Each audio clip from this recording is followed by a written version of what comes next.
Emitir la boleta de auxilio y la orden de restricción de acercamiento a la víctima por parte del presunto agresor, en cualquier espacio público o privado.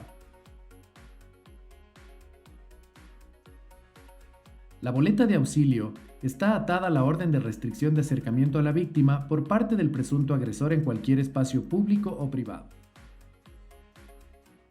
Se ejecuta cuando el presunto agresor incumple la orden de restricción de acercamiento y la víctima solicita auxilio inmediato a la Policía Nacional, quienes deben detener y conducir al presunto agresor ante la autoridad judicial competente. 2.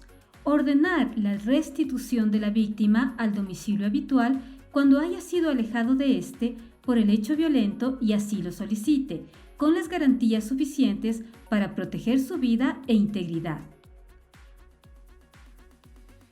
Esto significa el reintegro inmediato de la persona agredida a su domicilio cuando se trate de una vivienda común. En este caso, la autoridad administrativa deberá ordenar simultáneamente la medida número 6, es decir, la salida del agresor. Esta medida se ejecutará con la presencia de la víctima y agresor con el acompañamiento policial respectivo. 3. A solicitud de la víctima se ordenará la inserción con sus dependientes en los programas de protección con el fin de resguardar su seguridad e integridad, en coordinación con el ente rector de justicia, derechos humanos y cultos, la red de casas de acogida, los centros de atención especializada y los espacios de coordinación interinstitucional a nivel territorial. Esta medida consiste en disponer el acogimiento institucional de las víctimas y sus dependientes en casas de acogida, o disponer la atención integral que consiste en el asesoramiento legal, apoyo psicológico y acompañamiento social en los centros de atención integral que funcionan bajo la coordinación de la Secretaría de Derechos Humanos, GATS. 4. Prohibir a la persona agresora esconder, trasladar, cambiar la residencia o lugar de domicilio a sus hijas e hijos o personas dependientes de la misma, sin perjuicio de otras acciones que se pueden iniciar. Esta medida busca asegurar un tratamiento especial para los niños, niñas y adolescentes, hijos o hijas dependientes de la víctima, por ser parte de un grupo de atención prioritaria que al estar inmersos en hechos de violencia se agrava su condición de vulnerabilidad.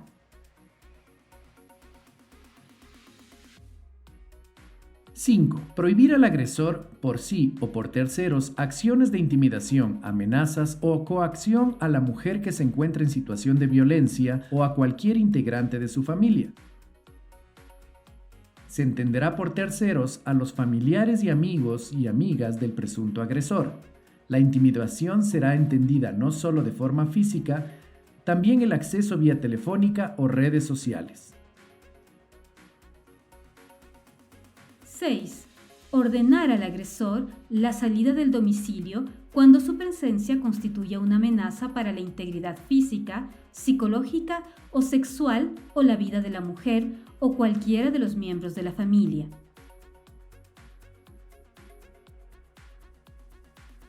El agresor debe abandonar inmediatamente la vivienda común, una vez recibida la notificación, y llevará consigo únicamente sus pertenencias y herramientas de trabajo si fuera el caso, impidiendo que retire los enseres de uso de la familia.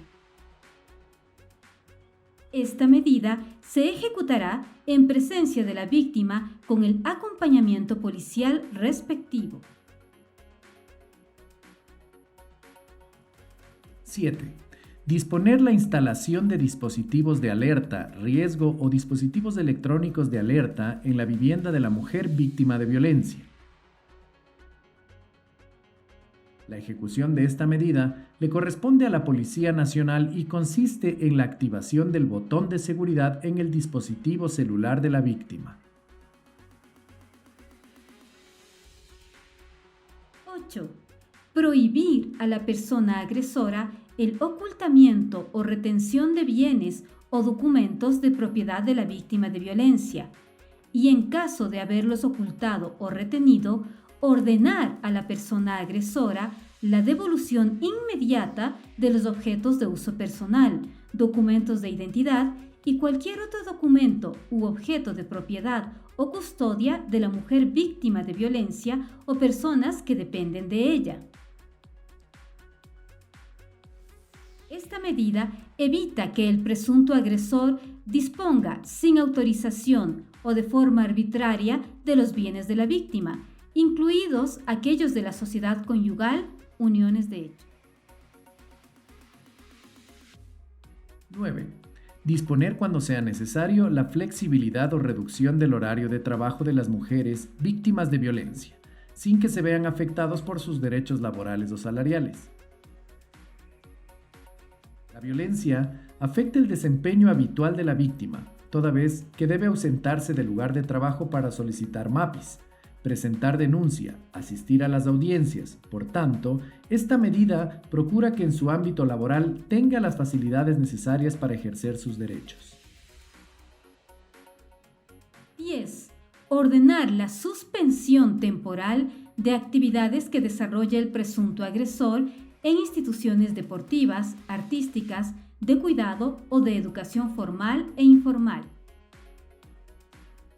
Esta medida puede ser aplicada en los casos donde sean las autoridades, profesores, instructores, cuidadores, maestros o personal administrativo de instituciones educativas o de formación artística, de cuidado, formales e informales, para evitar que él o la responsable tenga contacto con la víctima y continúe ejerciendo violencia.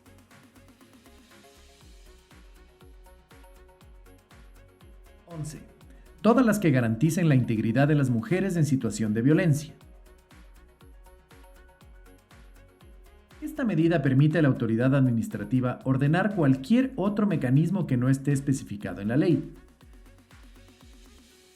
Ordenar la atención integral multidisciplinaria, asesoría legal, atención psicológica, acompañamiento de trabajo social en centros de atención integral estatales, ONG, Defensoría Pública, centros médicos, instituciones de educación superior, CEPES y GATS. Ordenar al ente rector de educación la inclusión de la víctima en programas de educación para finalizar sus estudios secundarios, reinserción escolar para la víctima o sus dependientes, inclusión de la víctima o sus dependientes en programas de becas y apoyo económico para garantizar su educación. Ordenar al CENESID la inclusión de la víctima en programas específicos de formación superior, reinserción universitaria para la víctima, inclusión de la víctima en programas de becas y apoyo económico para garantizar su educación. En casos de violencia en el ámbito laboral, estatal o institucional, se ordenará el cambio o traslado temporal del presunto agresor para garantizar la integridad física, psicológica y sexual de la víctima. Ordenar la investigación administrativa disciplinaria, especialmente en los casos de víctimas de violencia política, ginecobstétrica o simbólica. Ordenar la realización de procesos de capacitación y sensibilización sobre derechos humanos de las mujeres y violencia al personal de las instituciones públicas y privadas donde labore la víctima y el agresor.